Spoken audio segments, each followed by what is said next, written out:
All right. Hello. This is Alexander Wales. What are we doing today? Today we are doing the exclusions document, as we always do. There's a little something different at the start of this stream, specifically because last couple of days I've been working on getting some AI art, and I think AI art is good enough that I can have one illustration per zone. I'm going to spend 15 to 30 minutes on this, and then we'll get to the writing. It's the dream walking exclusion today, I believe. Have some ideas for that, and we'll see. Okay, so I added this images section to the document. This is my I don't know how much I've shown this on stream, but this is my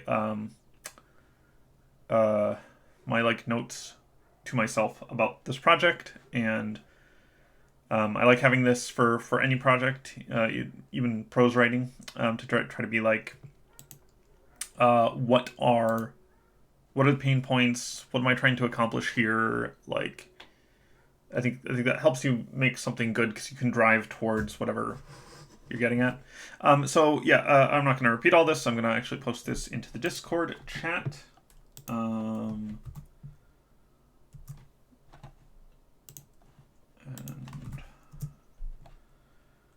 okay, but basically the idea is to get a bunch of, to have like one image. It's going to be 16. Add that here, 16:9 ratio. Just to keep it consistent, have something kind of wide. Oh, this is super annoying. This is an inverted image because I use an extension called Dark Reader. So I need to turn it off, but that would do light mode, and I don't like light mode at all. I need to figure out some way to do this so it doesn't invert my images. But there'd be something like this before each entry. This is a placeholder for Doris Finch, but you would like see the image and then you would go through. Okay, so I'm gonna look at some of these that I've generated, not all of them, because I posted some to Discord and stuff, and it's not what we're doing on stream. But this is a selection of images that I thought either could fit somewhere or that I have a specific idea for a zone. So like this is for Spect. The image prompt was just wildfire, because there's like roaming fires over it. But I think this image is dope. I think it's evocative. I think it is the kind of thing where I'm like, yes, I want to like find out what this is about. Even though the zone itself doesn't relate to fire all that much. I'm not happy with this for Whiffle, which is the wind exclusion. I wanted some trees and stuff. I've had trouble getting trees that look properly like they have just been like beaten by the wind. This is like kind of a generic jungle. I'm not. This would be for the creationism exclusion. This is like subpar, but it's like close. This one I think looks awesome, and this is for core flowers. The prompt is or not core flowers. Core flowers is the one with the hat, the magic hat where everyone's standing in line and stuff. This is the clockwork zone. Oster exclusion. This looks super awesome. It's very evocative. It's the kind of thing where you, I don't know, I like that a lot. This is Everblood. I've had a heck of a time with the publican exclusion zone. I just want a tavern on chicken feet running across a plain. This is literally just Howl's Moving Castle. Like that's the prompt. You get something like this almost every time. It looks neat. I would be like happy using this if I couldn't find something more specific that I wanted. And the feet are obscured by clouds because it just really doesn't want to do the feet. So this is Night Smoke. This is a backup Night Smoke. This is more evocative in its like gritty darkness. This is like more accurate to what it looks like. But I think it's too bright and too warm for what I want. This one was for Semblance, which is the Dorian Gray zone. You got this like sad-looking guy who knows that he's gonna die from all the advanced aging and stuff. So yeah, there's a bunch of of different ones. Have had a hard time with PyShep. This is Gates of Loron, which I have not written yet. This one's for the looping or the lunar exclusion zone. So a couple of things that I want to say specifically about the challenge of generating AI art. If you were actually doing this with like a budget, and my budget right now is $0, I'm willing to spend as much as like $200 on the exclusions document. But if you had an actual like full budget, if this were going to be like a book, and it's going to be as long as a book or an RPG supplement, or something like that. But if I had a budget, I would have someone in charge of art direction. And a lot of these are cool, but they don't look like they come from the same world, which kind of fits for Worth the Candle, but I think that might be a case of like, we made it bad on purpose, which I don't really like. So I'd like to have like a unified art style. I'd like to have some sense that these are all of a world, and that looking at these pictures together, you would be like, yeah, that is Worth the Candle. That's going to be really hard to do. I don't think that it's going to be achievable with the current tools that I have available to me. I'm gonna take a break from image generation. I was up until 4 a.m. last night doing it, which is like 2 hours past my bedtime of 2 a.m. And I've gotten some good results, or what I feel are good or acceptable results. But I'd like to do this for every exclusion zone. I'm probably going to. Oh, that's the cast of dungeons up there. If you haven't seen that, some wonky stuff with the faces, but that's some stuff that can be fixed in post. One of the challenges is that a lot of these exclusions are like semblance. This is a hard thing to show. That it's like this magic that links it. Like how you normally paint Dorian Gray is you have like this man looking at a picture of himself that's withered away, or you just show the picture of like a withered away man, or whatever. That's how Dorian Gray is normally depicted in a picture, which kind of works. But there's a lot of non-literal or like metaphorical or like invisible stuff going on, like Million Nations. I don't even have a prompt for, because it's like, I don't know. That's a really difficult thing. One other thing that I thought would be cool from an art direction standpoint would be to have, so this is like sunspots, to have most of these pictures be sort of at remove, be it landscapes or cityscapes or like this. So the one for the portal, this is what I had for it. It's like exploring an underground portal. This picture is not very good, but I think the general idea of finding a standing portal at the bottom of a like First Empire or I guess Second Empire facility is cool. Like if I could like in paint a fantasy glowing portal or a steampunk portal there, that would be cool and evocative, and it would show. It would make you feel something leading into the actual text, which is the goal. The goal is to have like a mood or a vibe, not to be like extremely literal with what's being depicted. Most of those are to hide flaws with the thing. Like it'd be great to just like have everything be strictly accurate, but that is beyond what the AI can currently do. So the art direction thing, it would be cool to have like all of them be at a remove, and then to have the in-person exclusions to be all portraits. And so if you saw a portrait in a picture, you would know that it was going to be an in-person exclusion zone.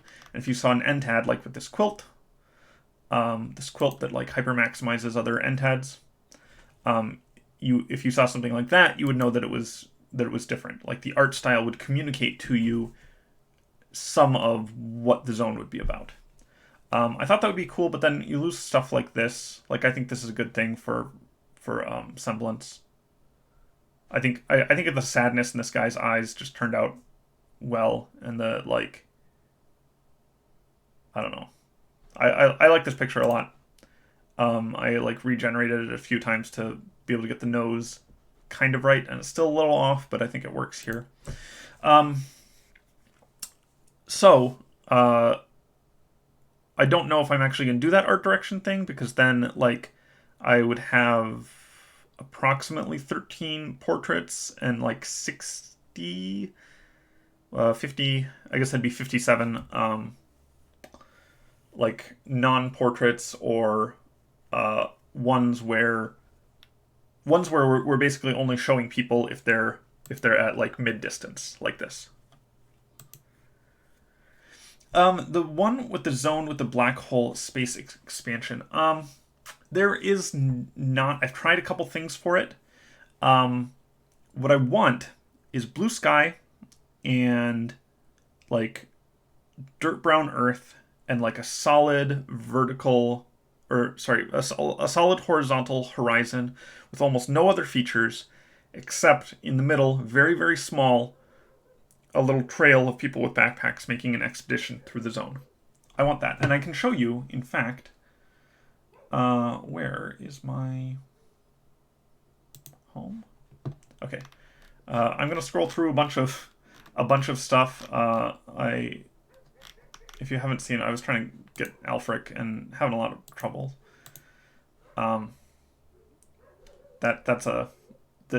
If you're wondering how this happened, it was Boxer. Boxer reads as an animal, not as like someone who punches people. And Alfric's physique is not really like a boxer; it's just trying stuff. This was all my attempts at. This was all my attempts at trying to get Hannah from This Used to Be About Dungeons. I wanted her to be stocky. She was described in the text that way a number of times. This is all attempts at different words that, in theory, would match that. And like you see how incredibly similar all these are. These are all just like redhead woman, right? Like chunky. Like, are any of these women chunky? Maybe this one. This was beefy, which not that really. This is kind of good. But like I was trying to figure out a word, like what word is it going to accept to get someone that looks, yeah. This is what it does for stocky. Yeah, and I deliberately upscaled the Alfric with dog ears because it was so hideous and cursed. Yeah, so this is what the AI does for stocky. Alfric is mentioned as dark-skinned a number of times, but I think people miss it because I don't know. I've been looking at the first chapter because I don't want people to miss it, but I also don't want it to be like a huge thing, I guess. So yeah, we're gonna move through. Oh, this is attempts at doing the core flowers, Hat of Brilliance. This is just a woman wearing a hat. These are some flesh horrors for either Pendleham or the Fleshsmith of Pendleham or Fellseed. So you can see some like failed generations in here. Some attempts that didn't go quite right. There's going to be a lot of work left in this. I'm going to try as much as I can to outsource it to like people who want to play around with AI art and think that they might be able to make something worth putting in. These are like close for the one where people have for groove casting. What I wanted was just a guy, a withered corpse in a chair, head lolled back, and magic wafting off of him. Like colorful magic wafting off of him. And I've tried a bunch of variations on that, and it didn't work out. All the women are Doris. This was attempts at getting a blue in the bottle. I want like a Napoleonic admiral sitting at his desk looking slightly crazed. Very hard to get the AI to do because it fails at faces a lot of the time.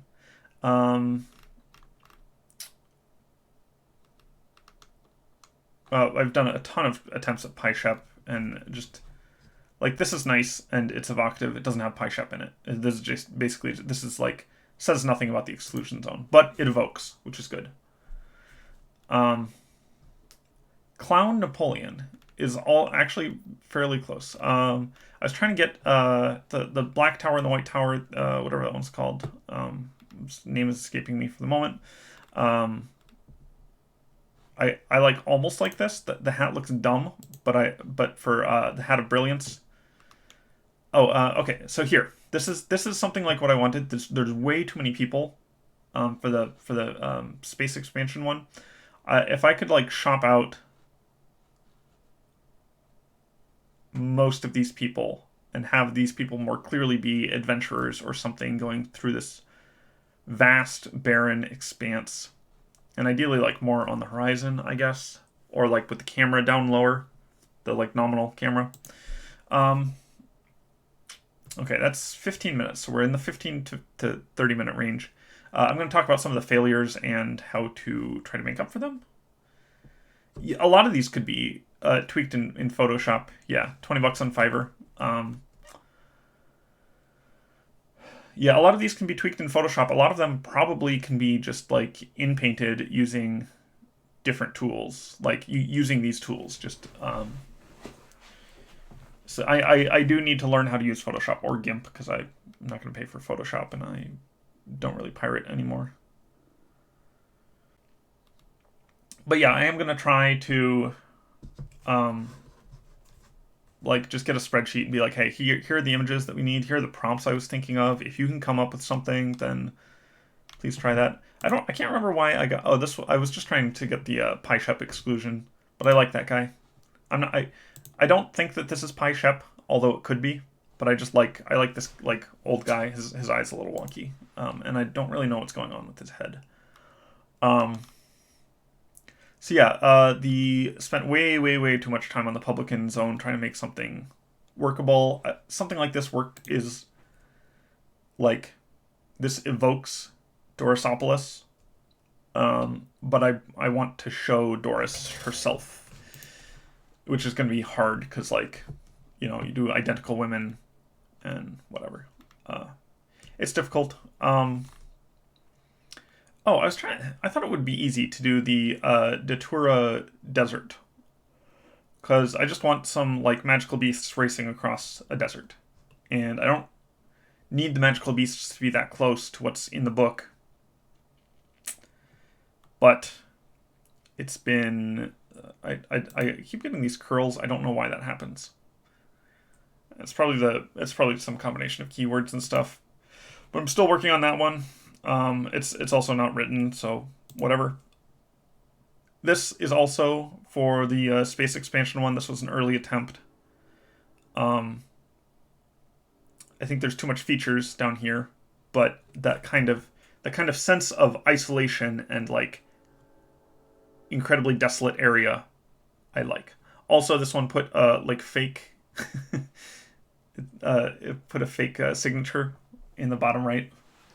Like, that's not an actual signature from anything. That's just, it's like, hey, sometimes for paintings we do a signature in the bottom right if it's like good enough. But yeah, something like this with like fewer people, no mountains in the background, no like foliage or anything.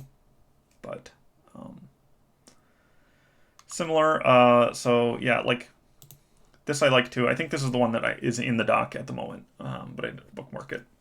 But I like that look of like driftwood, of windswept rock and stuff like that. More attempts at blue in the bottle. I'm not going to take you through the whole thing, or maybe I am. But spend another 5 minutes on this and then do the writing. Something like this for Risen Lands. Just like a towering monster made of corpses. This is this is close. I don't know what's going on with the legs, but this is... and the head needs to not be like that. And I don't know what this is, but that's close. That's in the right direction.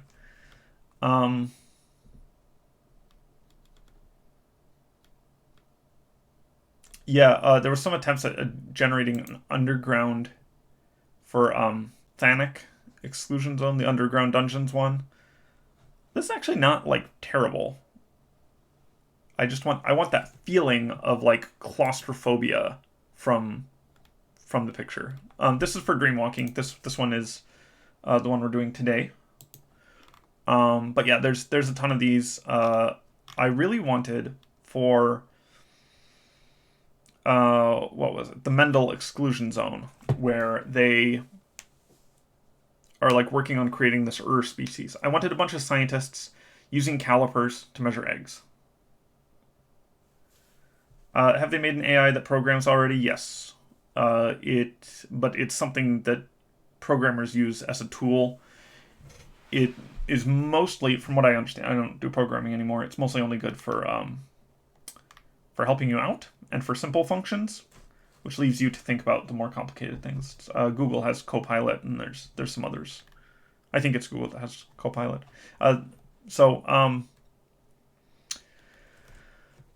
Yeah, it's not on Midjourney. Bacon Time has generated a few of these, and got a good one for the butterfly magic one. I just wanted a wizard releasing a cage of butterflies with like a sense of portentousness and like that this is a thing that is going to happen now.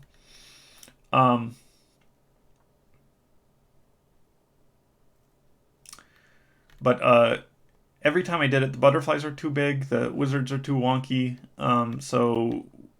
Bacon Time got a good generation with Stable Diffusion.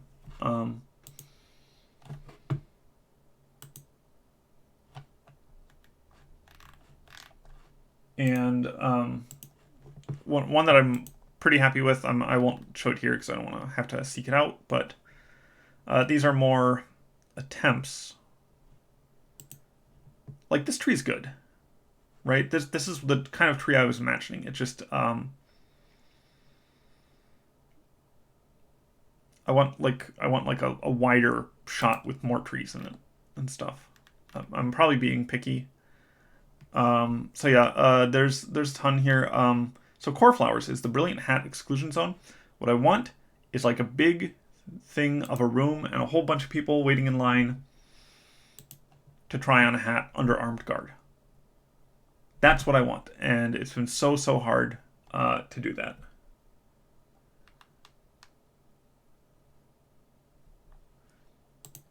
Also, I love how cursed this is.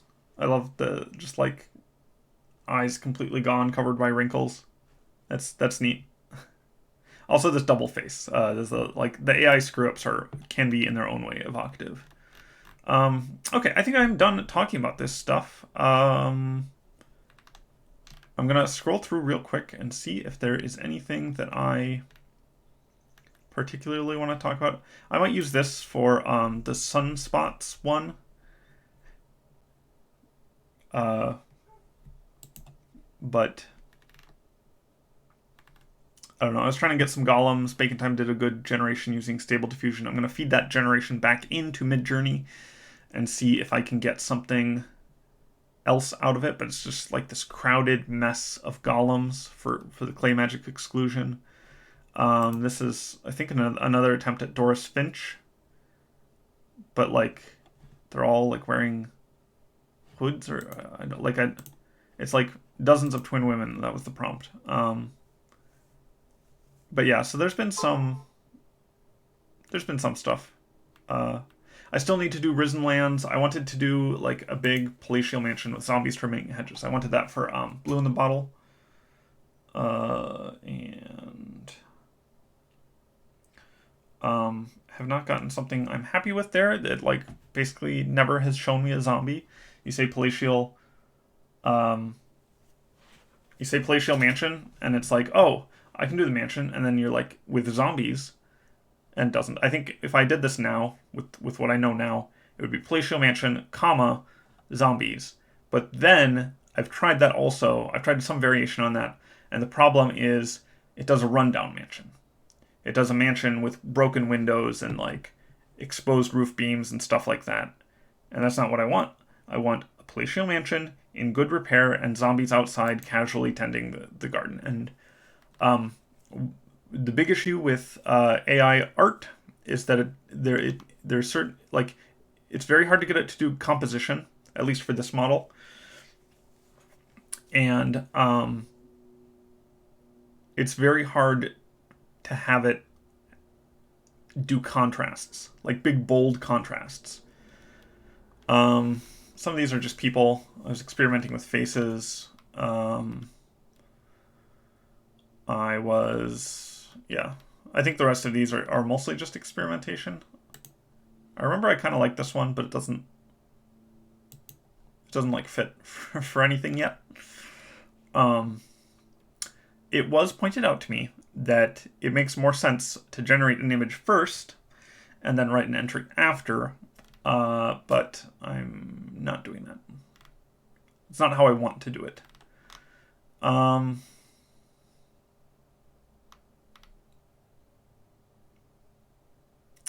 Yeah, I need a couple overgrown cities. This is for, I can't remember which, but okay, I will be done with this now. I'm just gonna scroll through. This is like early. These are like my first generations. Yeah, Fat Huskies. So I'm happy with Midjourney, and I will like keep this tab. No, I'm actually gonna close this tab. I'm happy with Midjourney. I think it has worked out, and oh, the other thing I want to say before I'm done with this, because we're getting on the 30-minute mark, and I said I'd be done. Okay, so I made some changes to the exclusion doc. This is boring housekeeping stuff, but I just wanted to show it anyway because this document is public now. It's linked on the Discord. It is in the pins, and I will post a link to chat.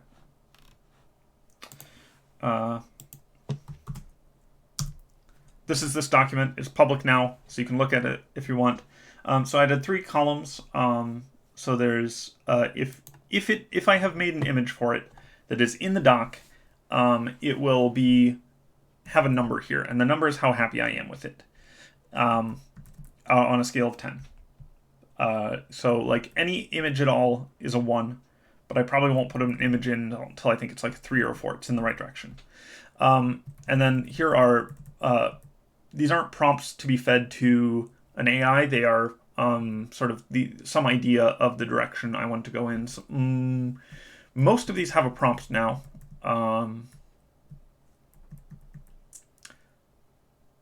Some have 2 prompts. If I had like a second idea in case the first prompt is too hard for the AI, or it's too hard to get the right feel from it, or I was just wrong about whether it looks cool or whatever.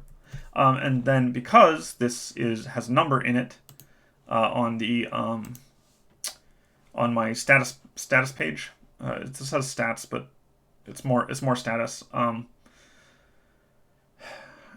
So I have a has image if the entry has any image at all, and has prompt if I have a prompt for at least one prompt for that image, and then has good image if the rating I gave the image was above 4. So there are 15 out of a total 70 exclusions that have images I would feel comfortable putting up as like the canonical image for the exclusion doc. This is after, I don't know how many hours these 15 images represent, but it's a little disheartening, especially since some of the hard ones like take more time. These are the relatively easy ones that have been done. And yes, total planned docs as of last time planned exclusions as of last time is 70. We have 35 in first pass. That means the stream Saturday put us over the halfway mark for this document. So partly it's because I cut down all the exclusions that I just like didn't want to do, or not that I didn't want to do, that were sorry, my I'm not sure my brain's at full capacity.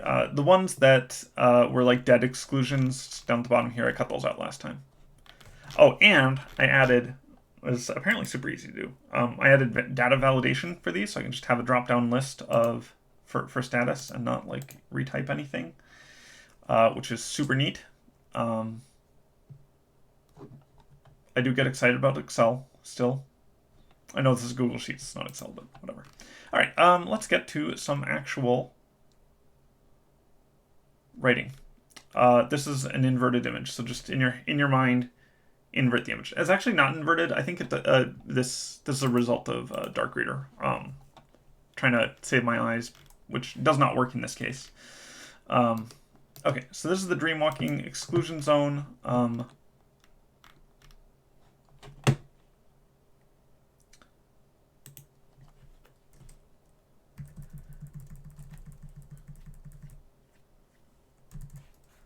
I still don't know what notion is. I never looked that up after last time.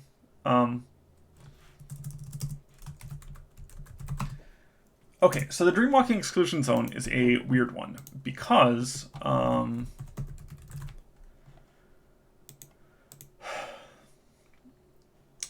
it is not actually excluded. And it's marked in the story as not actually excluded. It's going to be noted as excluded in the exclusions document, but then there's going to be a note from Raven explaining the truth of the matter, which is going to take us to the bulk of the entry.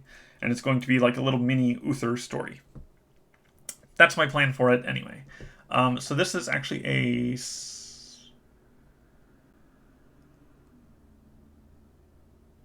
It's not a silent exclusion.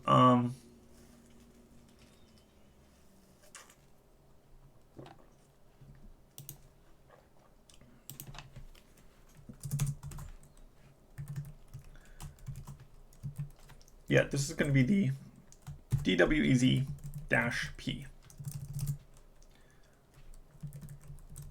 And then we will explain here that P is for presumed, which is a new category that I just made up now. A presumed exclusion is we know this thing is excluded. We don't know if there is an exclusion zone or where that exclusion zone might be, but we do know it's excluded because there's this thing that was possible and now it's not possible. This implies that there are other presumed exclusion zones, which is a good thing. So this is the... And we're just going to call this dreamwalking. We don't need anything. Because it's presumed, it should have a more straightforward name. Sometimes exclusion zones are named after a person or the location where they are. Sometimes they're named after the magic. There's a real eclectic bunch of names to them, which I like.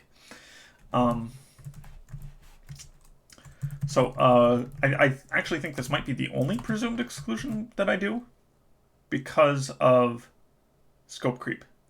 Because I want to try to not let scope creep all over the place.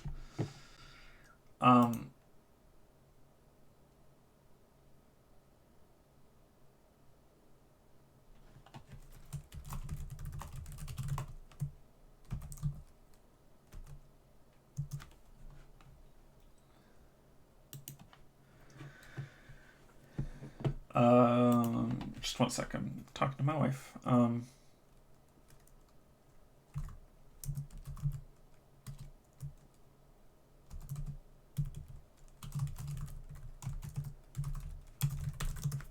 Sure. Just tell her I'm streaming. Okay. Okay. And then the date. The date is going to be a little sticky. I think the date is loosely specified.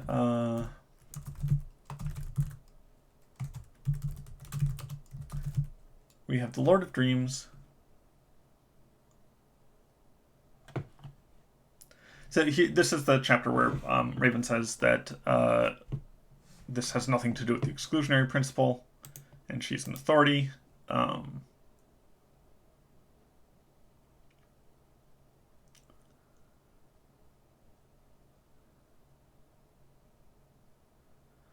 And this is talking about Momarath.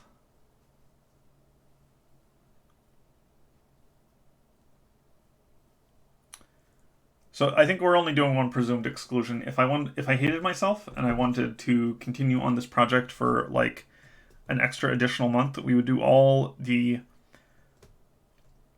presumed exclusions. Well, okay, no, this one is presumed excluded and not actually excluded. There are other exclusions which are presumed excluded and actually excluded that would possibly warrant entries in a comprehensive book on exclusion zones.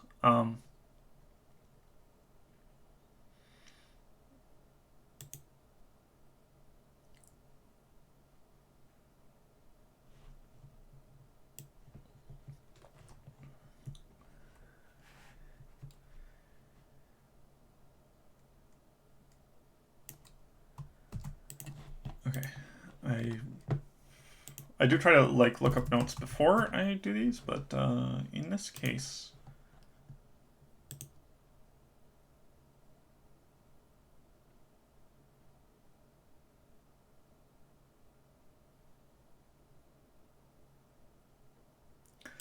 Lord of Dreams could eliminate sleep. Okay, we do call it the Plane of Dreams.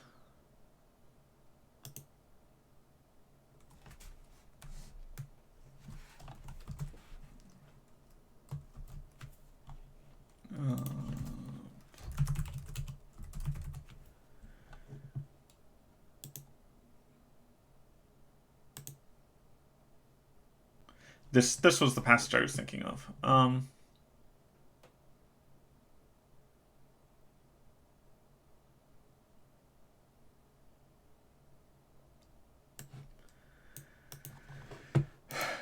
Oops. Close that.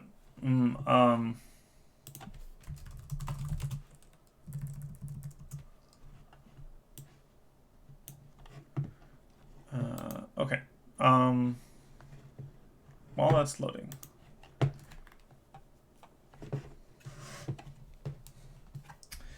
Is this separate from Raven's anecdote?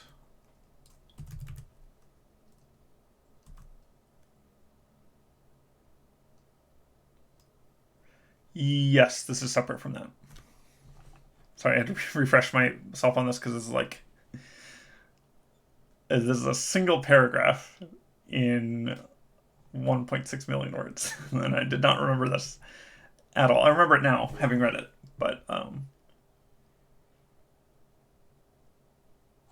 yes, that's a different one of the disjoint planes.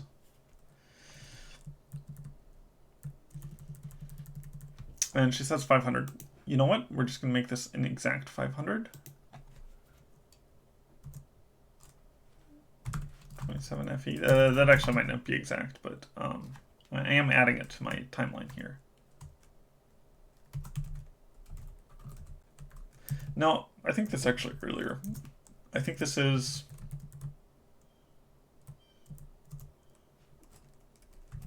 I think we're going to go 10 FE. An early Utherian adventure.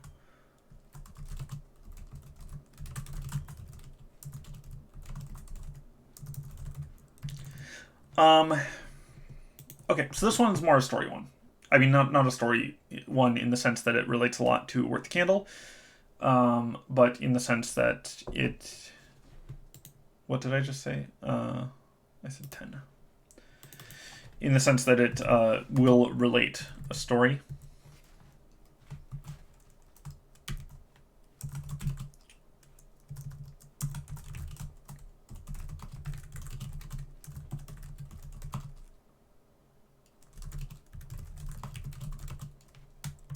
Maybe we just skip nature. Yeah, we'll do that. We'll have that one not have a nature entry. Which is like our new standard for this new category of presumed exclusion. And hopefully I'm not scope creeping too bad. All right, I'm getting distracted by Discord.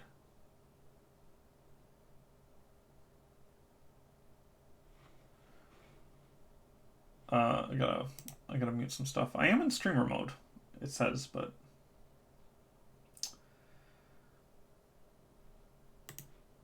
okay, whatever. So history. History, we talk about dreamwalking. There's no features because it's presumed exclusion. Have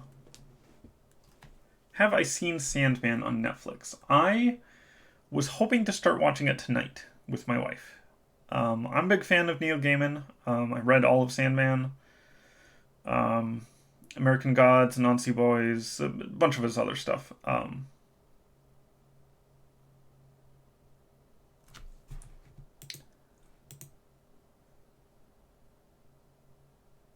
Yeah, I do have full. I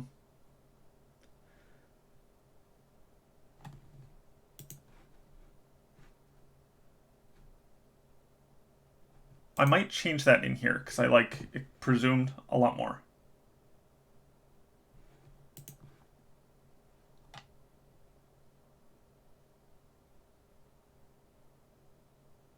Oh, making this. These are all quotes. These are quotes from the text. Yeah.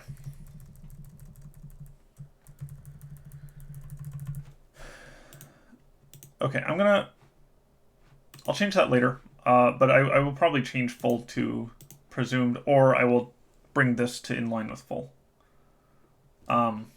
Assuming it's not in the main text. I don't like to change things in the main text, but if I need to change something in brief description, then I will do that. So yeah, this is the stuff I've actually written for this session. So we're at 40.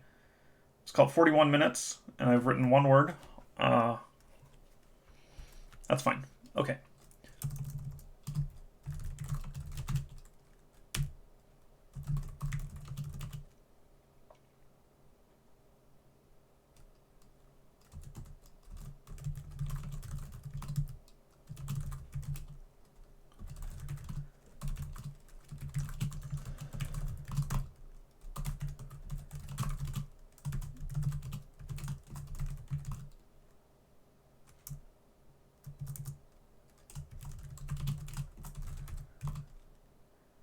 I will double check capitalization on that later.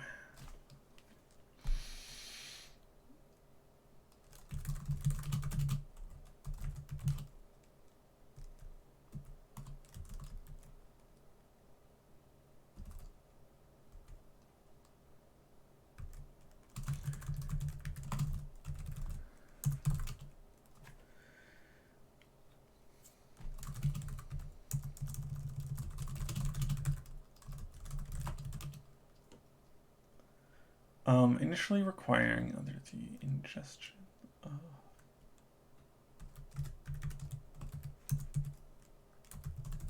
Can't spell. Can't spell. What a terrible affliction for a writer. Um,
oh, damn it. I just realized this is Inception. I was like, yeah! And then I was like, no, this is I'm just doing Inception.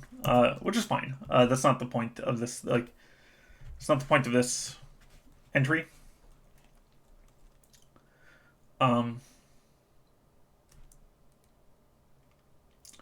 But yes, I just the Inception connection escaped me until literally just this very moment, even though the entire thing is about dreaming.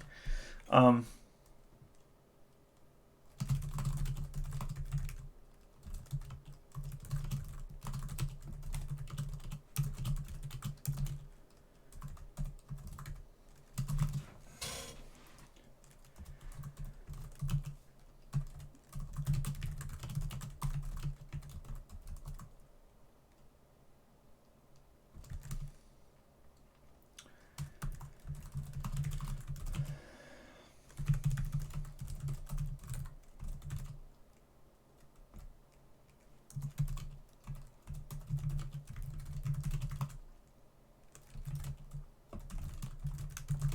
Dreamwalking feels like it should be either compounded or hyphenated here, but I don't think it is in the text.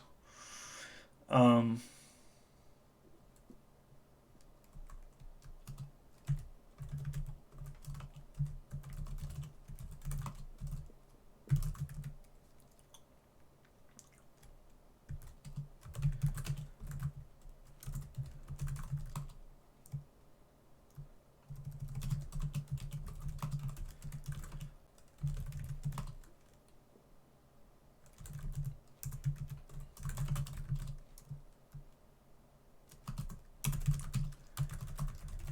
it's bad grammar, or not bad grammar, but bad writing to use afflict and inflict so close to each other. I'm going to save that for the edit, and hopefully I catch it then, and I agree with myself now.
Listening to me is relaxing. Great.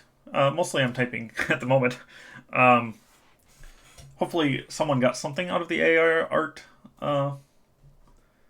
thing, but yeah, I feel like for my own sanity, either I'm gonna have to not do an image for everyone, or open source it, which is part of why I wanted to talk about it, so that if people did want to contribute, they would understand my thoughts.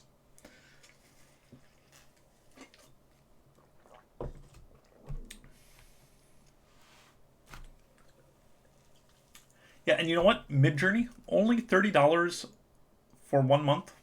Which, when I say that, that seems high. Like, if I paid that month over month, I'd be like, no, no. But I have it for the rest of the month. Basically, can generate an unlimited number of things, limited only by time. Um,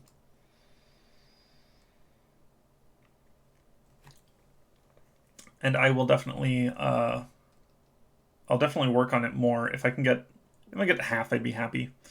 Uh, but I can't just. Well, okay, I'm not talking about AI art. Was it possible to ward against dreamwalking? No. Maybe? Right.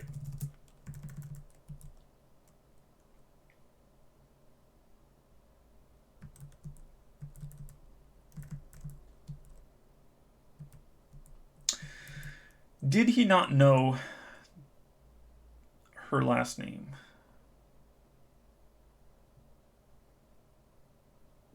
I was trying to think of whether that's true, but I think it might have been he confused the name Masters with, or he just like didn't make the connection, possibly. But I would need to reread, and I'm not going to do that right now. I will assume for the time that you are right.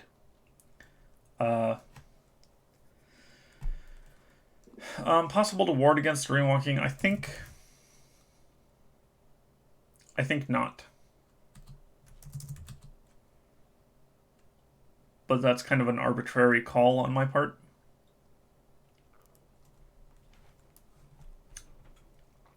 What I like is the idea that you could use a dream catcher to stop someone getting into your dreams. That's like not a ward. I think that would be cool, but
okay. Does not give her name as anything but Raven. That's weird. It is weird that would be the case.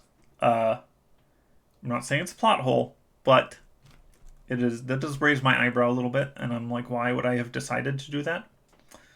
So yes, yeah, we will not call her Raven Masters. I'm actually going to double check, because we definitely need to remove that other Masters too. Great. Bringing everything in line. Yeah, I really appreciate that, Empiricist. That's the kind of thing that like makes Work the Candle a nightmare. There's so much of it, and I especially it's been almost exactly a year since the last chapter of the epilogues was posted, and I have forgotten so much. I mean, I do okay, but the continuity stuff is a killer.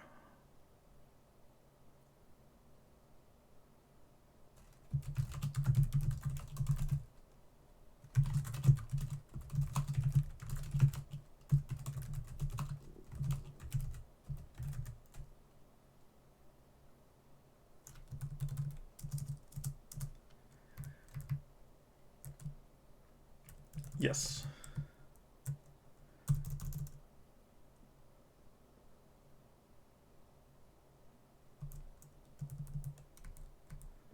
Well, it's fine for Onion to know it. Or not fine, but I'll look at it. I've been really trying not to edit or to spend too much time editing Work the Candle for the releases, partly because I don't know, the light edits are just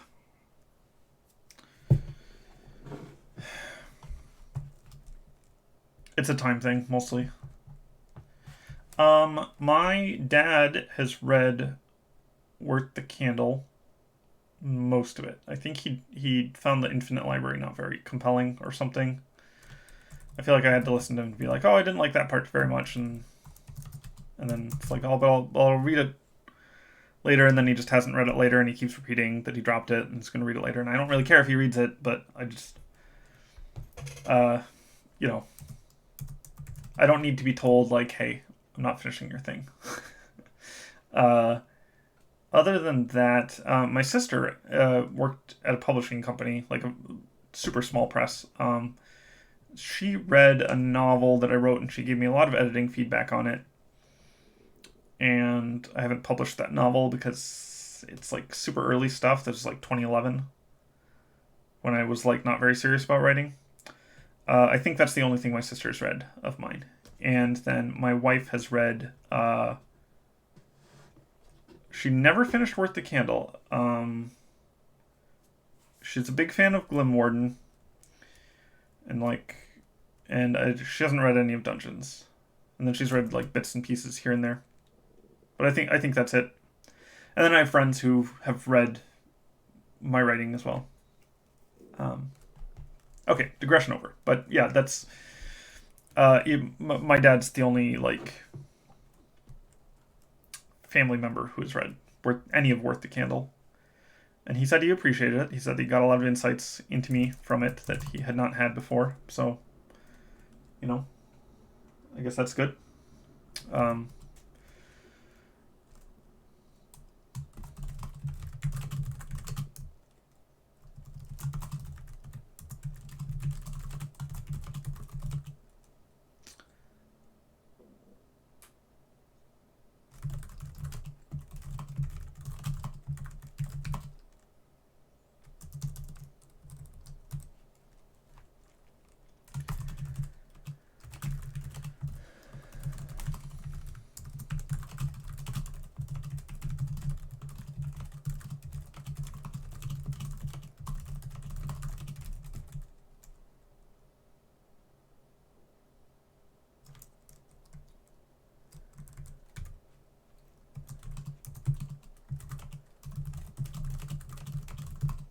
Ooh, I need to change this. I think I need to change.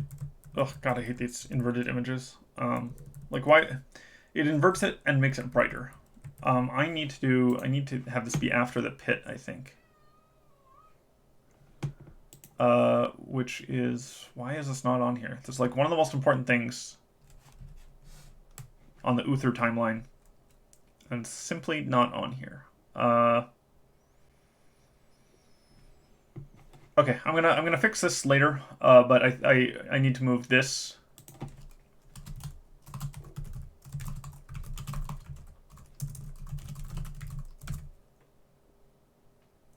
I think it needs to be after Uther goes to the bottomless pit, because that's like one of the only places in the story that he's specifically marked as having slept.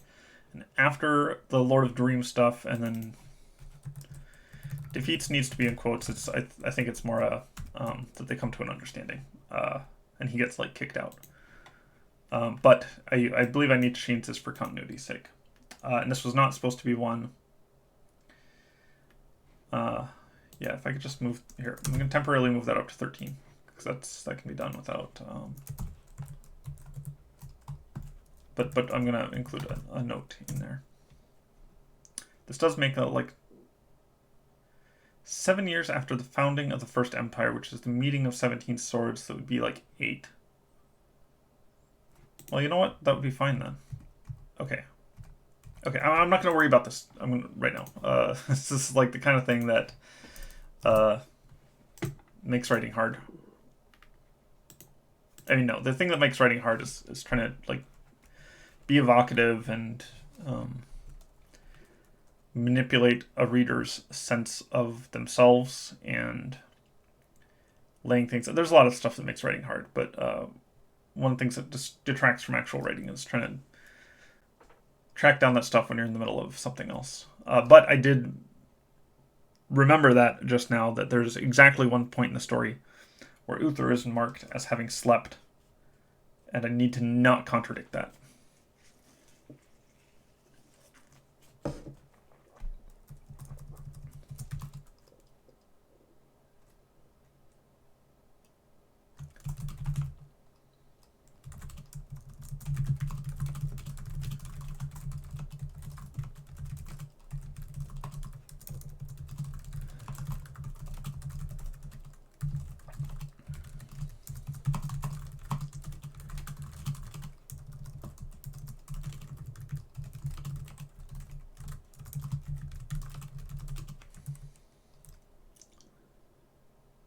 Uther wanted kept quiet. I think that's proper English. I think that's just Google trying to flatten the language out,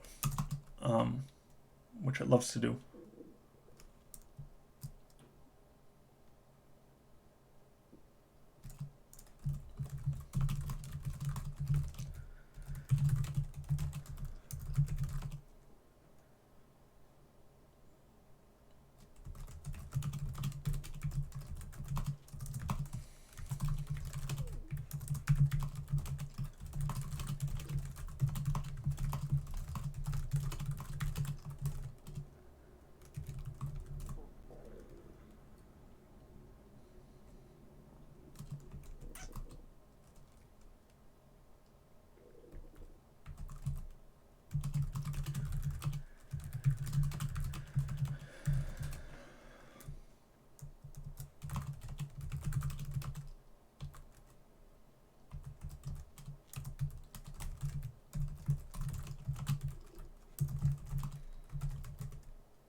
So yeah, like I said, most of this entry is just Raven recounting in brief an Uther adventure, which breaks up the exclusion doc nicely. This is like, we add one more exclusion, but it's not in the normal exclusion style. That's a win for diversity. I mean, a win for diversity sounds... normally you'd use that phrase in a different way, but diversity win, right.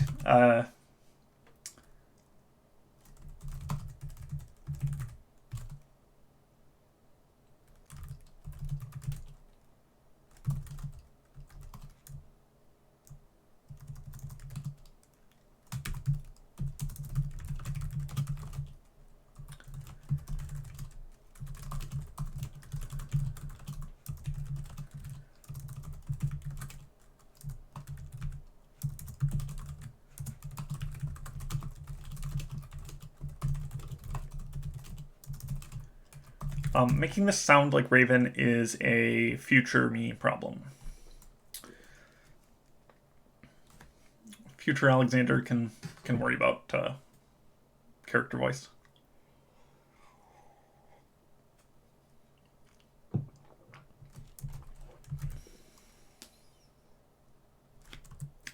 Should not repeat bad dreams, especially if there's a word that means bad dreams.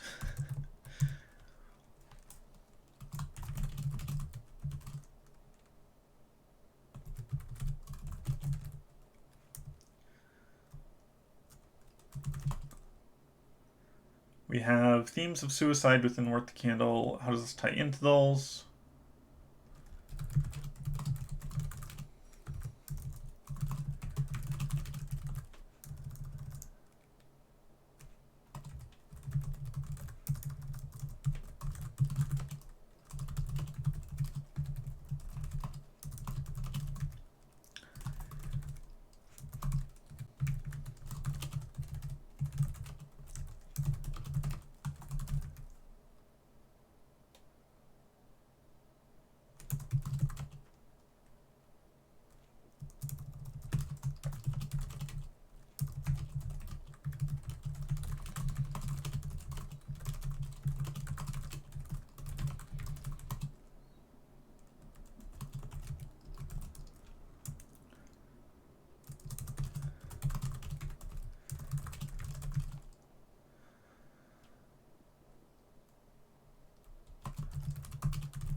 no. I do not let Google dictate to me that well enough to write down. That's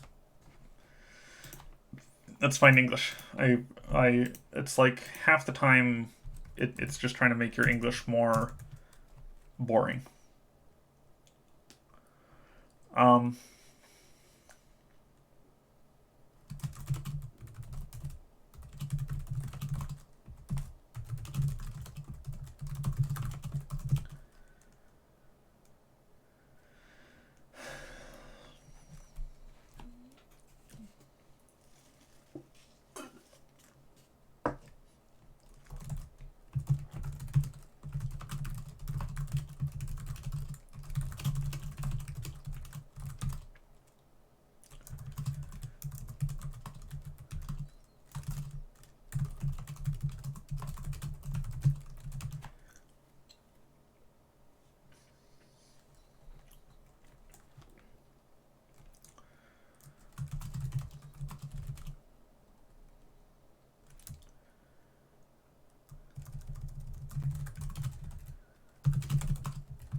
Oh no. I absolutely do embrace the writing AI.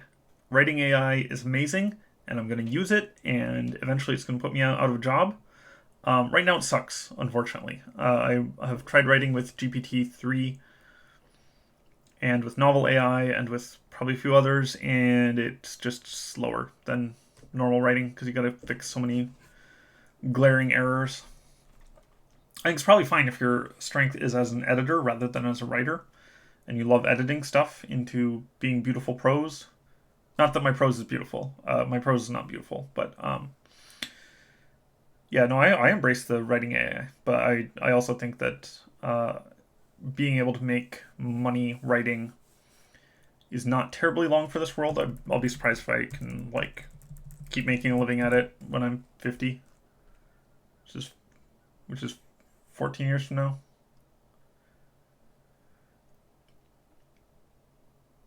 So I also think the art AI is severely flawed, and that there's going to be an uptick in people wanting like photo image manipulation to make things that are close good, even though the art AI can do some of that.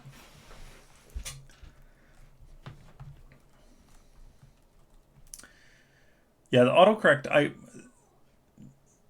I really don't like.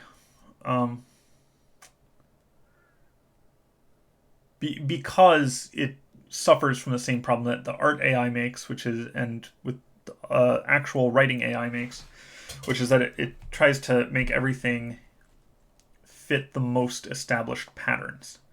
And this, well enough to write down, eliding the it there, in my view, is better writing. It's just less standard. And so you make the writing worse by making it more standard. You lose some of that character, some of the like writer feel of it. So I try not to let autocorrect sand down my writing too much. Every now and then I do, but I let it sand a little bit. But no, I think it makes your writing worse if you follow every suggestion that it gives for minor rephrasing like that.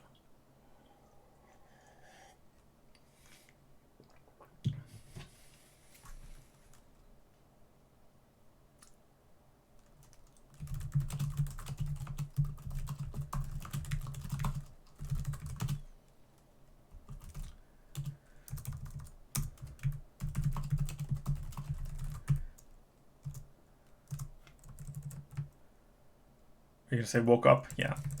fuck off.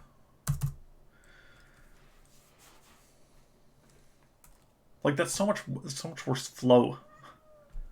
Alright, I gotta let my cat in and pet him a little bit.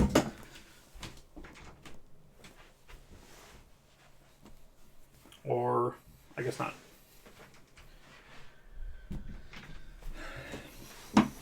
Cats.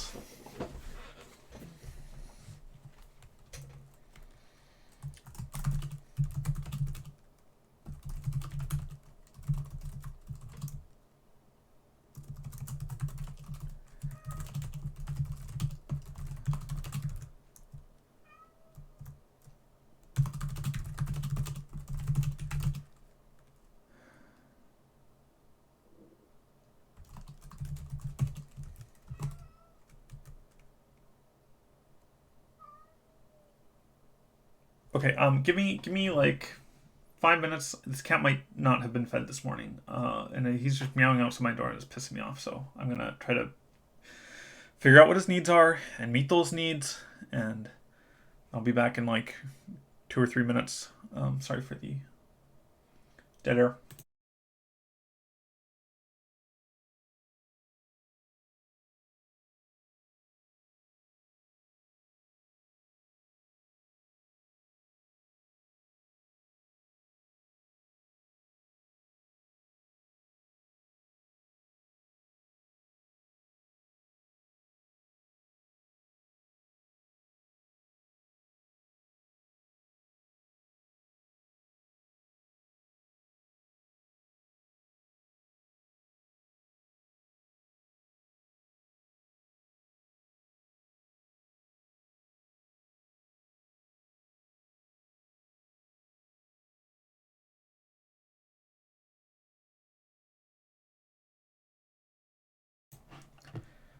All right, yeah. He had food, so I don't know what his deal was. I think he might have wanted to go outside, but he's not an outdoor cat and has not been for the last year. We switched him to being an indoor cat, which is more responsible.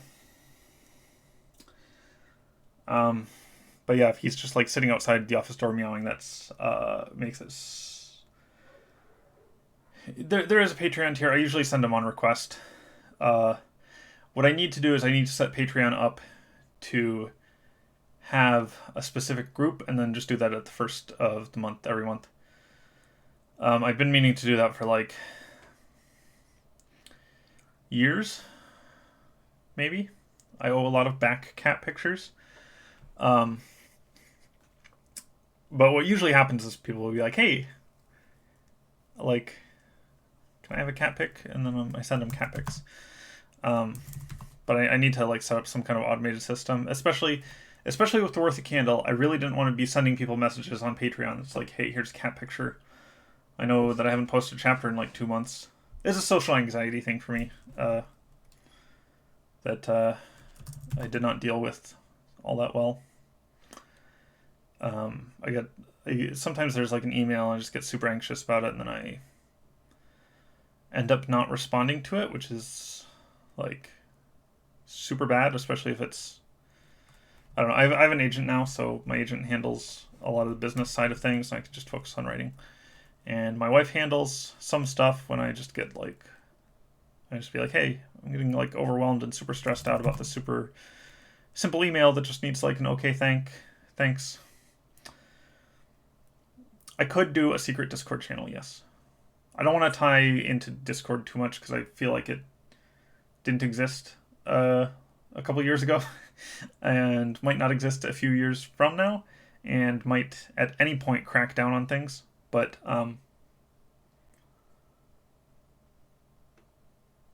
yeah, I get these social anxiety spirals. I try not to worry about it too much. I know there's some people that are like,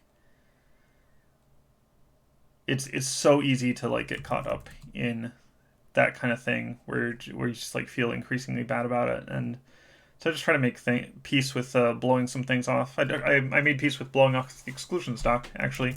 I was like, you know what? I will eventually get to that, but I just need to be like, okay, I am feeling anxious about writing this thing because it was promised and because it's like overdue, and Like I didn't set a date for it, but it still like felt overdue. I mean, yeah, no, by any reasonable understanding of the word overdue, it was overdue. To be like putting in work on it, but I just like wasn't putting in work, and the more work I didn't put into it, the more I didn't want to do it. No one will ever doubt you again after this. You know what? I think when I restart Glimwarden and actually like write Glimwarden, then I think no one will doubt me ever again. uh, which is absolutely not true. But um, yeah, Glimwarden I dropped because I was getting so anxious about it. I was like every time I had to write a chapter, I was like, oh, this has like structural problems that I need to fix like now. But I said it would be a chapter a week, and I can't fix those problems if I'm doing a chapter a week. And then I couldn't keep up a chapter a week, even though it was only like 6,000 words or whatever my target was for that. Okay. Yeah, no, I get super anxious about stuff, and I just it's a struggle trying to control that and do some of the cognitive behavioral therapy on myself. And ideally, I should actually have a therapist or some like possibly some medication. Uh, but you do what you do. It's anxiety and depression, or my partners in life.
And yeah, I also almost never respond to Patreon messages unless they're like specific questions and stuff. But like people say, hey, I'm like, I get these like multi-paragraph emails or messages that are like, hey, I really enjoyed the work and it like meant a lot to me and like helped me understand some stuff about myself, and it's like felt like so like nice and intimate, and um, I like getting those messages, but then I feel like I need to like write a 5 paragraph response, and I know I don't need to do that. I know I just need to write like, thanks, glad you enjoyed it. But like about half the time, I can't get past the like mental barriers to just write, thank you, I'm glad you enjoyed it.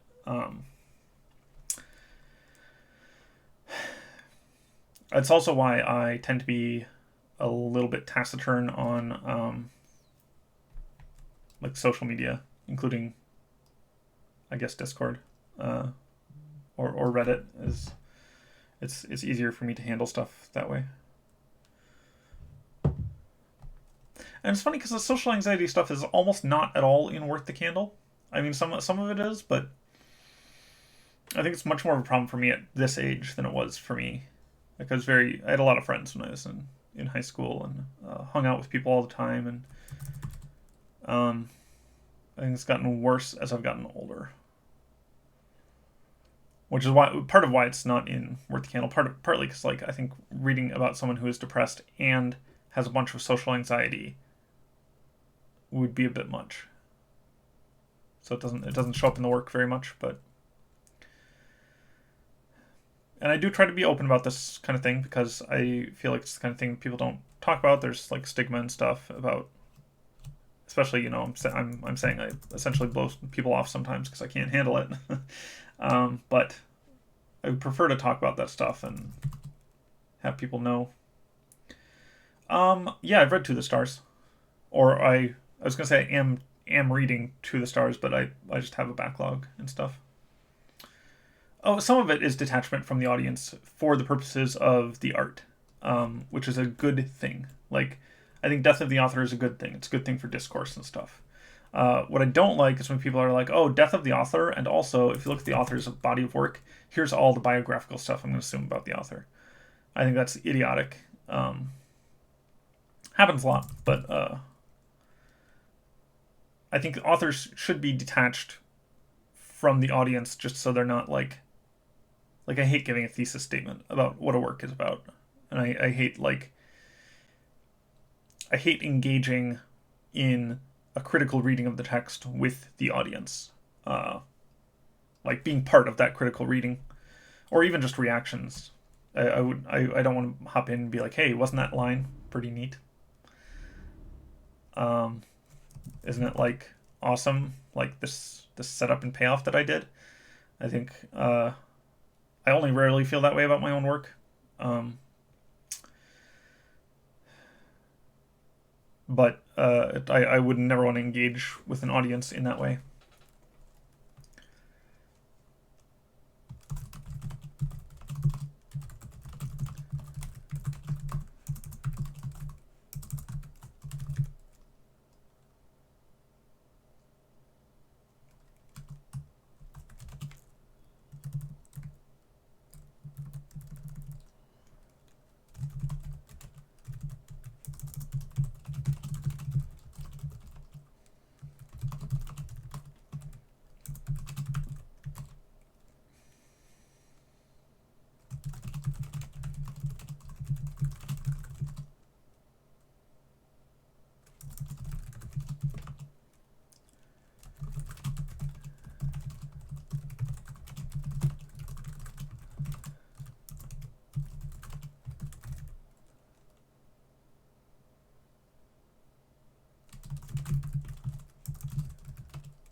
To the rhetoric and evidence based, the evidentiary, the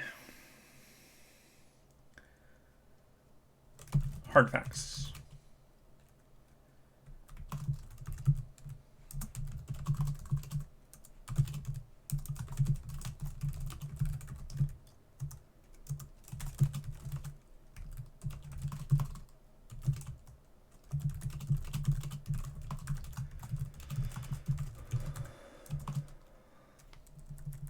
Empirical. We could use empiricism. Rhetoric and empiricism. Empiricism. Okay.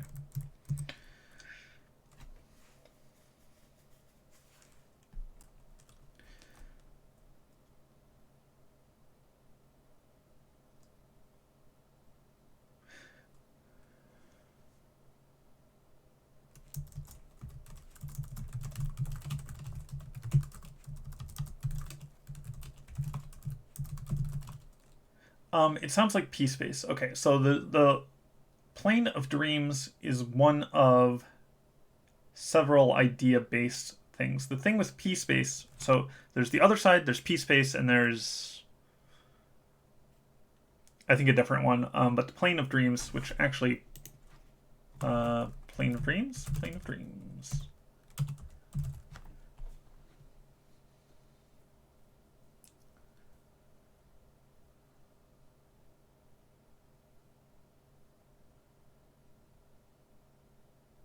Okay, it doesn't say there. I think it's the dream logic that I want to emphasize that makes things different. Because there's a like it's like in here, but it's the flow of dreams, the way that things can be connected by tenuous sense. For the other side, it is more that things are connected by their like essential natures or whatever, by things following a role that has been ascribed to them, or whatever.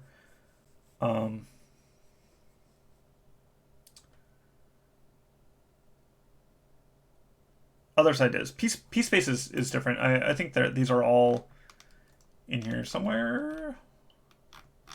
Alternate arms. Yeah, we're like, yeah, parallel timelines. Let's go for it. So P space is where raw concepts are located. The other side is where the Schloss Volk are. I don't think the other side is detailed in this document, because it's very mild spoilers.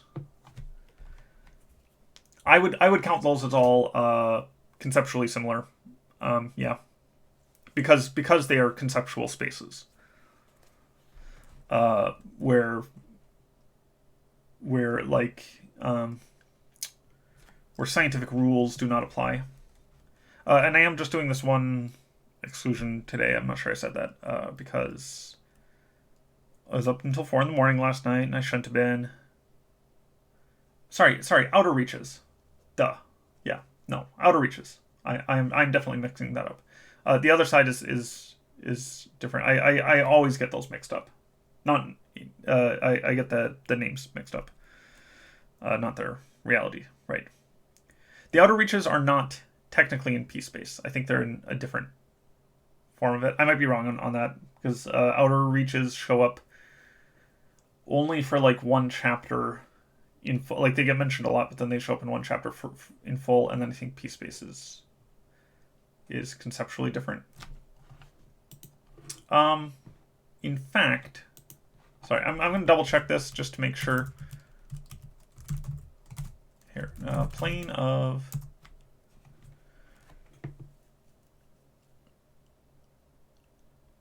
hundreds of demiplanes have been excluded. Mirror dimension, dream dimension, both excluded.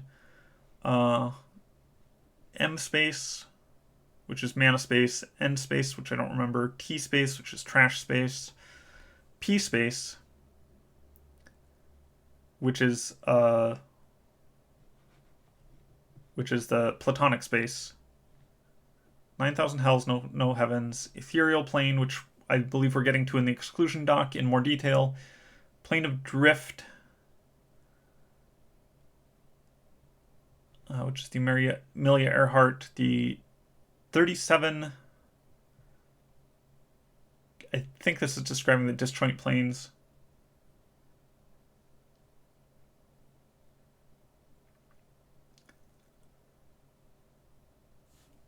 Chapter 175. Okay. I'm going to look at that later. It's not important for this particular one.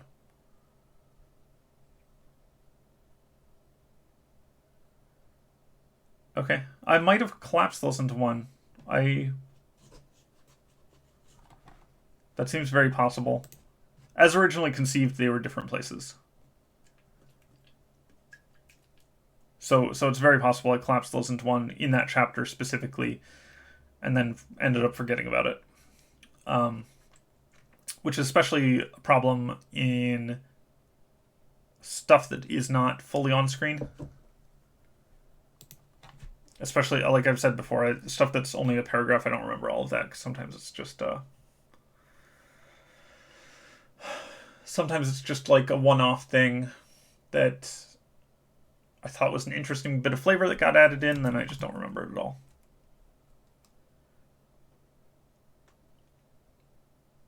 This is one of the reasons I don't like writing on stream, is because normally I would check this stuff myself. Well, I say that, but then I've also been caught out like having totally made mistakes before, but I don't like totally forgetting cosmology. You know what Juniper says? Cosmology, not my strong suit. So it's diegetic. All right.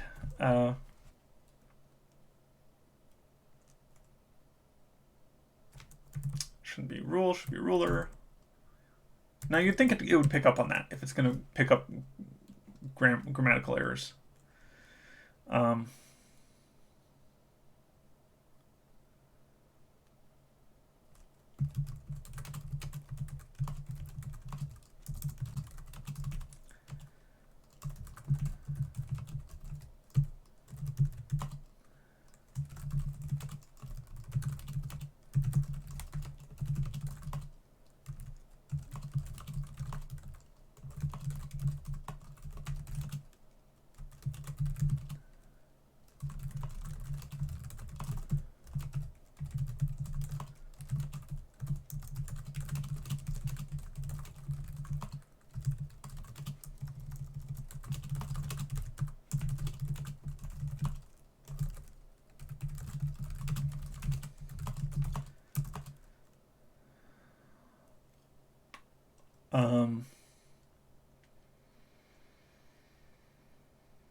In Plane of Dreams, confusion.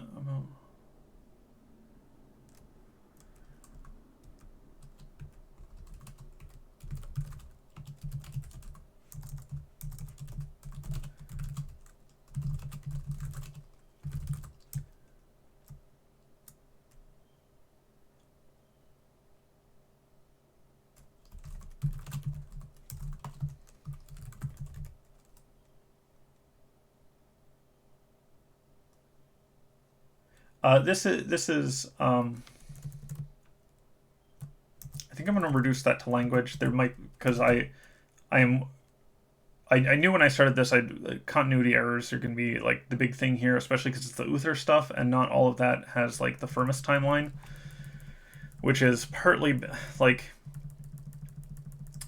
oh god, this is already super long.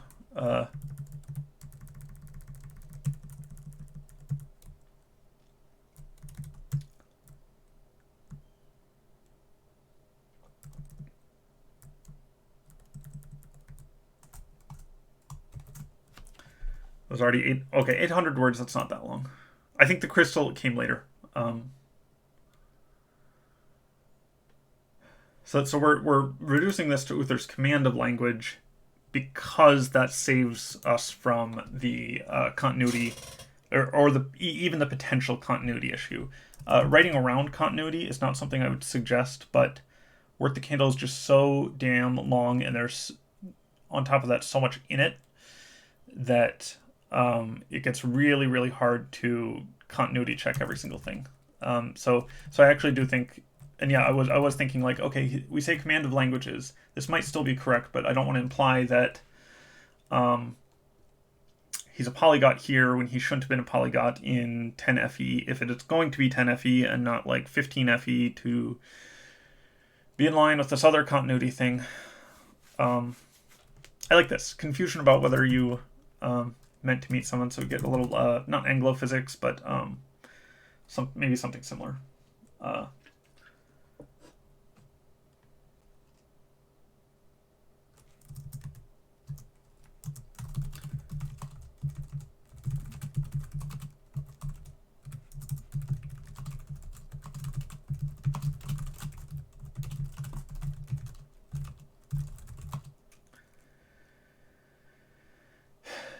Yeah, so what I want from this entry is for you to believe that this was actually an adventure that happened, and to just give you this feel of like this was a thing Uther did.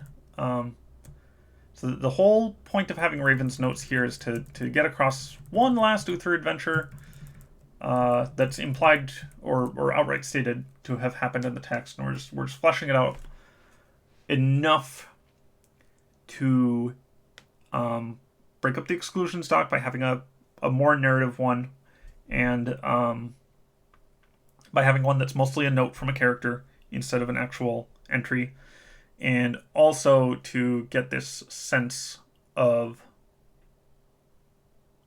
of Uther and enhance Worth the Candle in that way.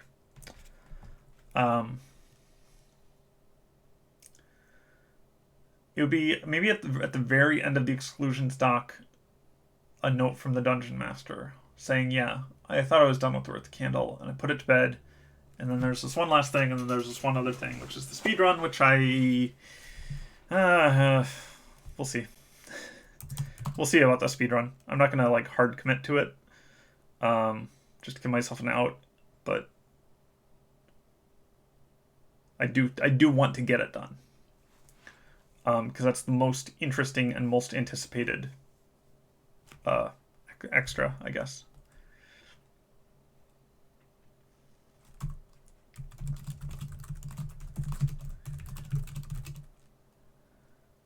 The speedrun is a speedrun version of Worth the Candle. It is basically Juniper doing everything absolutely as fast as possible in order to get to the end. Is the speedrun happening? I mean, I've written not that much of it, but I've written enough that I don't want to put it to waste. So the speedrun is probably happening. I'm more than halfway through the Exclusions doc, if you don't count editing passes, which means I'm not halfway through.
Okay, I'm changing this for Rule of Threes continuity, or not continuity, but Rule of Threes, because that's more story-like.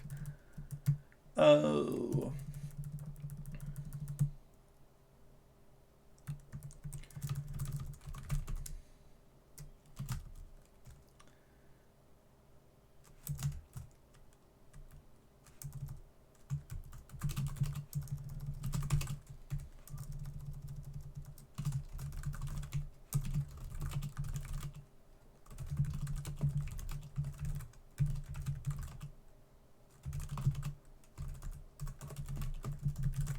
There.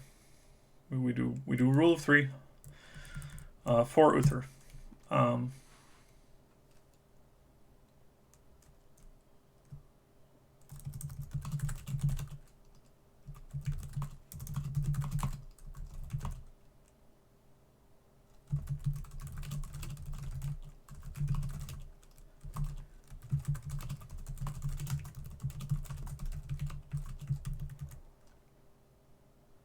And yes, it's not implied that Uther slept with this dream assassin, but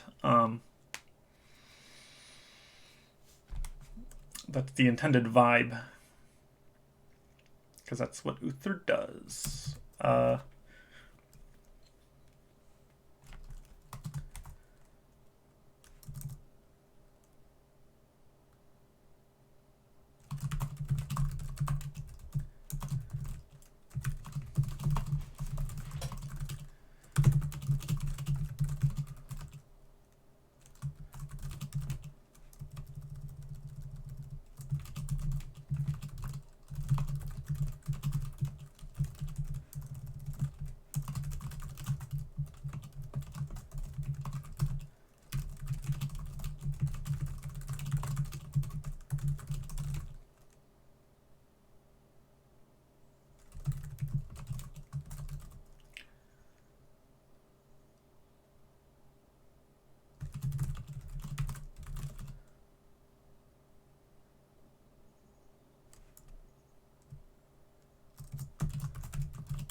This is like another potential major continuity thing. In fact, I'm going to put to do continuity. Did that without looking at the keyboard, or without looking at the screen. I never look at the keyboard because I'm a trained typist. So here, this is probably the last paragraph where we sum up.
How?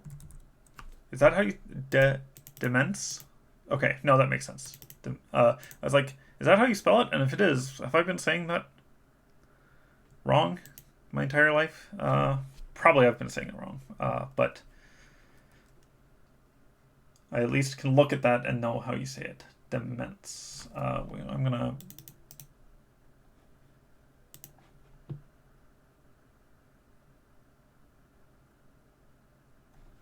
Demon.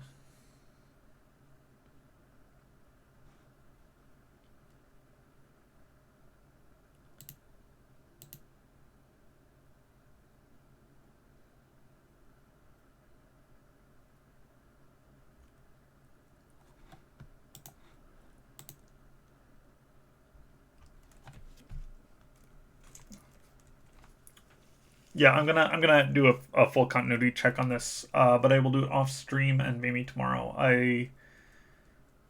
The AI art stuff took up half an hour, so I'm not gonna consider my speed on this one to be too bad, and I do like this. I do like what I know of what I've written so far. We'll see if I like it in like a month's time when I'm editing this doc in full.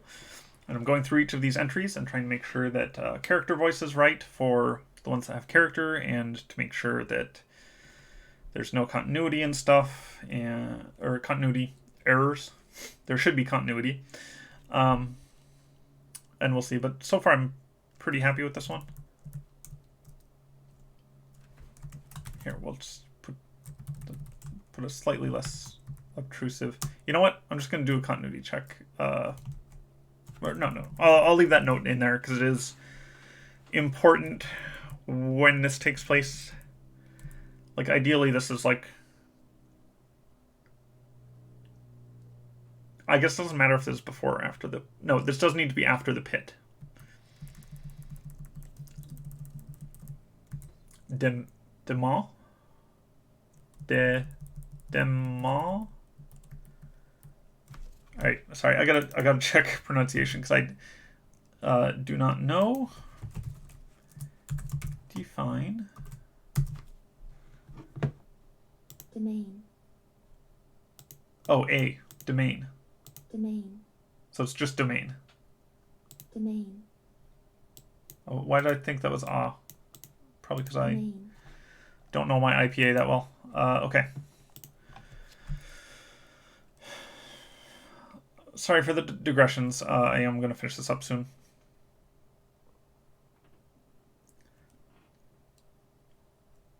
Domain.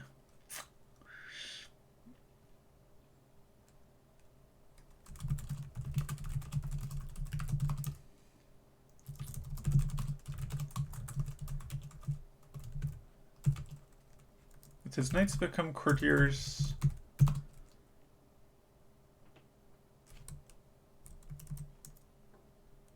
This is that's a poetic way to say it. It does sound like domain, yeah.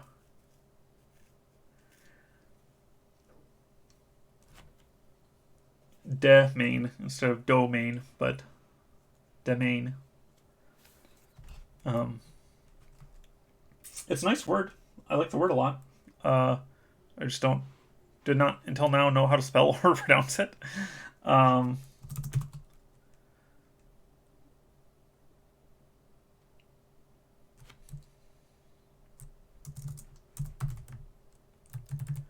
Us knight his courtiers. Okay, I gotta like not try to min-max a specific clause of one sentence of one paragraph of a like 40,000 word document. This is actually going to end up being about 60,000 words total, which is like freaking novel length. It's going to be longer than the world building document by itself.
It does. It does have some. That is some Trumpian stuff. I have the best words, and I thought about that when I wrote it, and I left it in.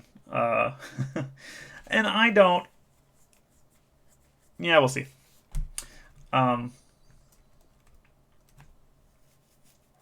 That's something that might get cut on the edit.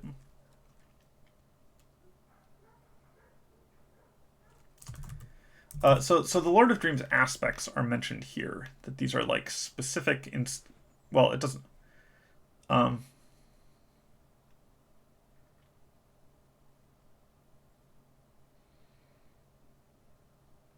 His aspects are like his soldiers.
You know, if we're doing the Inception thing, we could just do the Inception thing and like Incept the Lord of Dreams instead.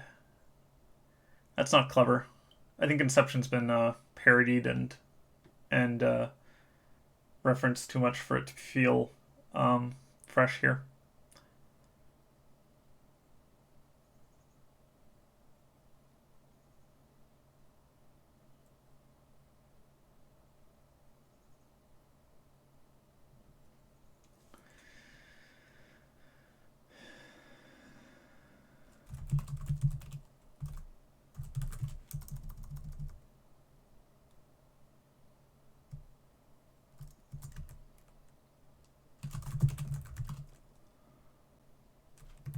Yeah, note on note. I love nested footnotes.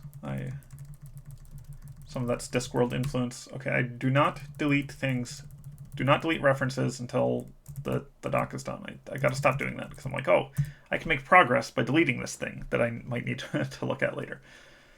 Like it feels like progress to just like, and it's not actually progress.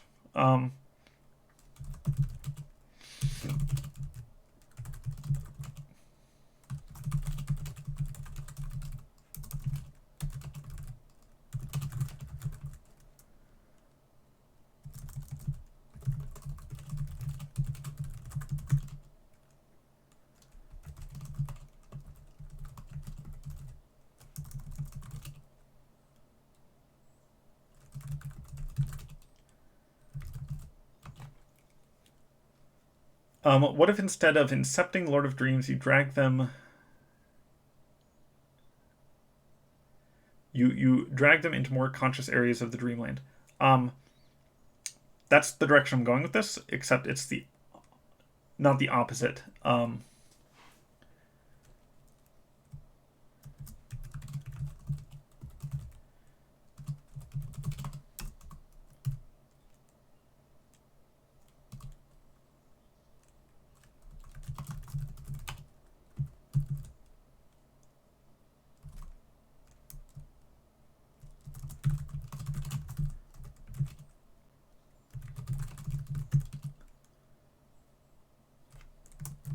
Yeah, that's wrong.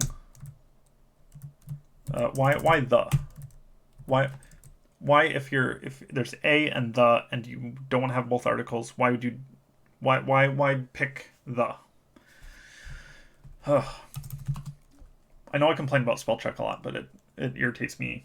It's like one of the biggest irritations in my life, and it is also necessary exactly for correcting mistakes like that because I will not see them otherwise. Um,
there's an adjective for this. That to police his uncertain, his warbling, no, his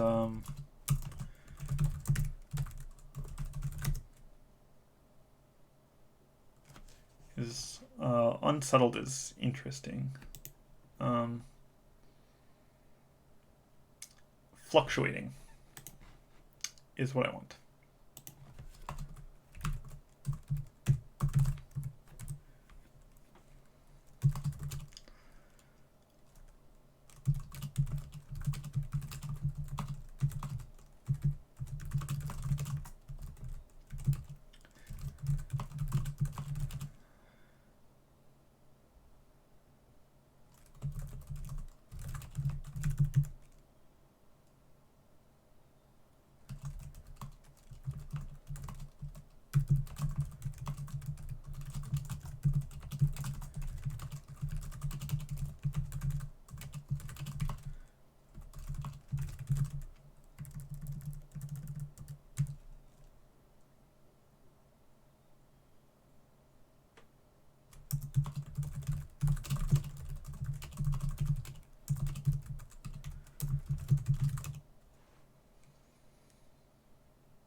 This is a stronger phrasing of what she says in a different chapter.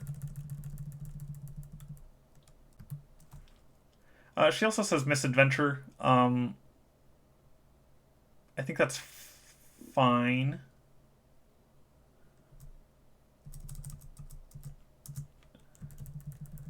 Because like he does all this stuff he doesn't really need to do. He like goes to find the Lord of Dreams because he's tricked, essentially. Okay, I think this is fine. I think this is character voice might need some work. I consider character voice to be something that needs to be worked on. This is longer than almost any other one. We are now officially past 30,000 words, but this is 1,400. It's almost 1,500. To do continuity. I'm gonna say that's not a continuity thing, because like how much she knows is based on time.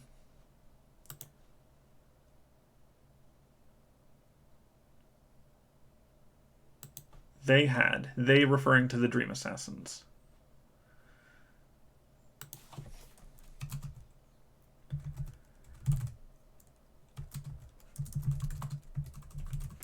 It's not an assassination attempt. The Dream Invasions. Okay, I will go look at that now. I'll go read Discord now.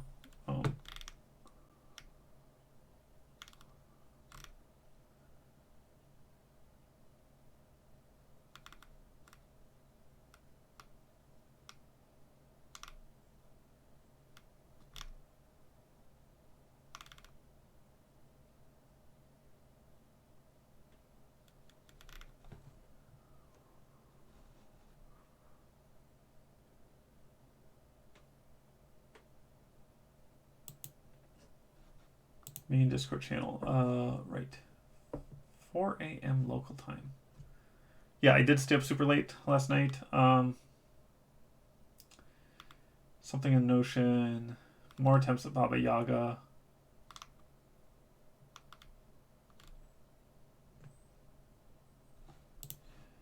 Oh, Mink, some of those I like.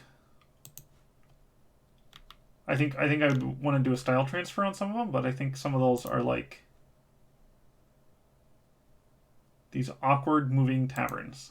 So, some of those I like.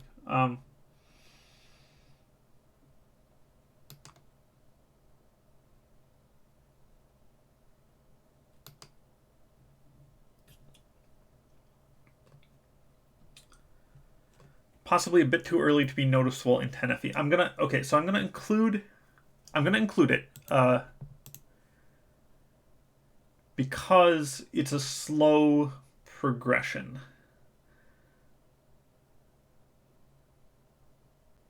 I'm actually going to change the line. Maybe he just didn't think leaving would be a fitting end to the story.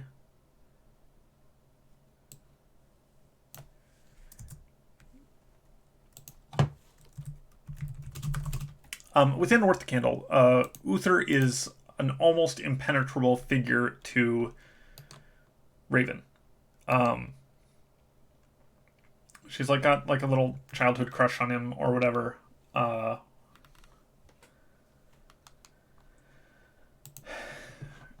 Which is like creepy and weird. But like she doesn't know that he's from Earth. She never figures that out. She like gets told that later on. So I think her reorientation of Uther's legacy is reflected in this line, and then it's fine there. Thank you so much for tracking that down. That's the kind of thing that I go nuts with, especially because when I try to track stuff down, sometimes I don't find a thing, and I'm like, I feel like it was there, but I don't know the keywords to search. I'm a good searcher, but I don't know the keywords to search and stuff. Okay, we're gonna be done with the stream. Except I need to take my handy dandy data validation, change this to first pass, change the color to red because this does not. because this is not read automatically. We're going to call that the Dreamwalking exclusion zone. Small continuity in the non-note part of the entry.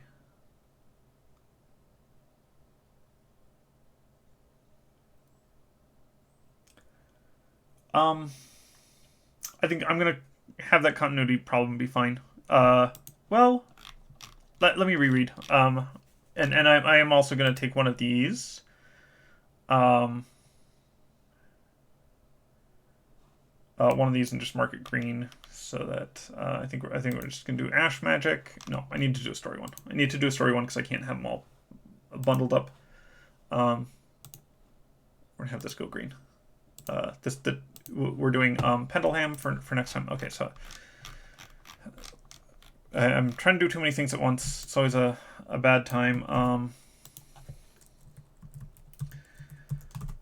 Pendleham is in person, right? Yes. 194. And then its nature is flesh smithing. And then it is the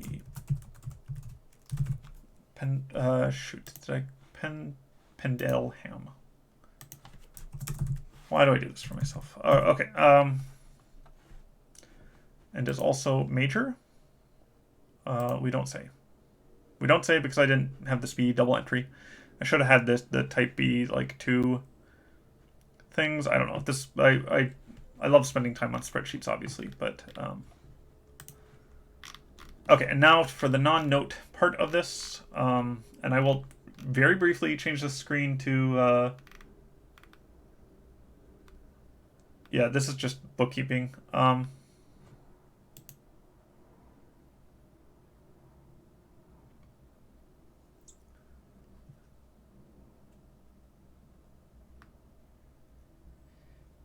We can, you know what?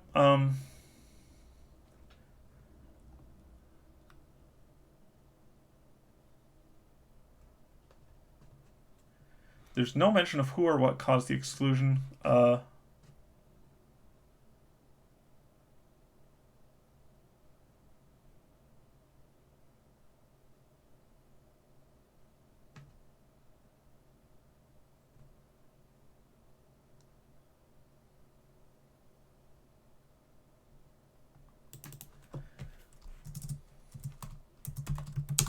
I'm gonna leave this for now. The specifics on what happened there.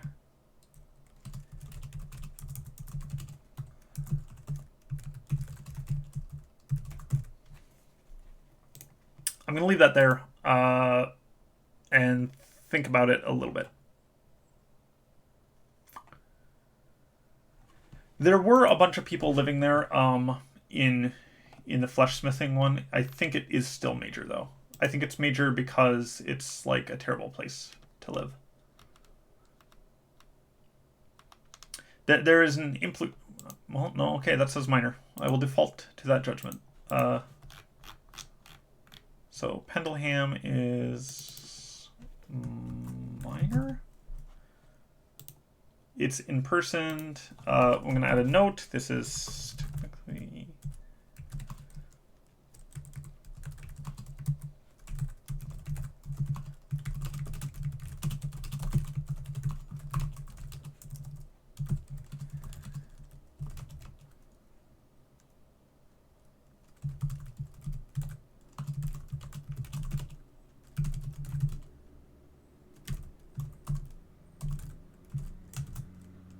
I think that's what I was thinking at the time. I need to like track down flesh smithing stuff. Okay. Oh, and one last thing. We are going to do Mid Journey. I was just gonna show the picture that was I had selected for Dreamwalking. Do I still like this, having written the entry? It's fine. It's evocative. You can imagine this is Raven and someone else. The legs are a little funky there. But I think I'm still fine with this as the picture. So I'm going to keep it for now. Let me actually look at the Dreamwalking. Just update that. That's 10 FE first pass. I have that at a 7. I think that's fair. Okay, that is the stream for today. Next time, we will probably only be doing one. It might be Pendleham if I read more and I decide I want to do it. I feel like I have only loose stuff for Conjoinery and I have more firm stuff for Pendleham because it's actually in the story. So I will see you next time. Thanks for joining me. And it's been a year since Worth the Candle came out, so yeah, we're more than the halfway point. I'm still feeling good about streaming. I've been enjoying it, so I will see you next time.